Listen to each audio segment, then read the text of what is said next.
భాగ్య అయితే రూమ్‌లో నిద్రపోతూ ఉండి రెస్ట్ తీసుకుంటుంది. కేర్ టేకర్‌గా చెంబ వాళ్ళ ఇంటికి వస్తుంది కదా! ఇక మను అయితే ఆ ఛాన్స్‌ని తీసుకొని ఇంట్లో ఎవ్వరు లేనిది చూసి చెంబతో అయితే ఇలా చెప్తుంది. బయట హాల్‌లో మాట్లాడుకుంటూ ఉంటారు. "నువ్వు ఎలాగైనా సరే రణ్వీర్ వాళ్ళ ఇంటికి వెళ్ళి నా కోసం మంత్రపూజ చేయాలి" అని చెప్పేసి మను అయితే రిక్వెస్ట్ చేస్తుంది. తను కేర్ టేకర్‌గా లేకున్నా ఇంట్లో అయితే బాగీ లేసేలోగా "నువ్వు వెళ్లి అక్కడికెళ్ళి మంత్రపూజ బాగీ మీద ప్రయత్నించు.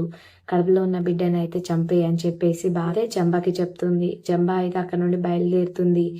రణ్వీర్ వాళ్ళ ఇంటికెళ్ళి అక్కడ క్షుద్ర పూజ స్టార్ట్ చేస్తుంది.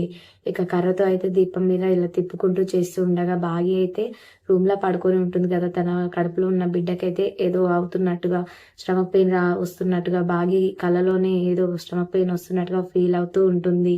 తను కడుపును పట్టుకొని బాగా బాధపడుతూ ఏడ్చుకుంటూ ఉంటుంది. ఒకేసారిగా పైకి లేచి అమ్మ అని అరుస్తుంది బాగి. తను కడుపులో ఉన్న బిడ్డకి ఏమన్నా అవుతుందా అన్న టెన్షన్ తోటి ఏడ్చుకుంటూ అలాగే కూర్చుంటుంది. మరి బ్రతికించబోతుందా లేదా? అమర్ ఏమన్నా బ్రతికించే ఛాన్స్ ఇస్తాడా లేదా? ఈలోగా ఎవరన్నా వచ్చి ఆపుతారా? అన్నది రేపు వచ్చే ఎపిసోడ్‌లో అయితే చూద్దాం. వీడియో నచ్చినట్లయితే ఒక లైక్ చేసి సబ్స్క్రైబ్ చేసుకోండి. Thank you for watching.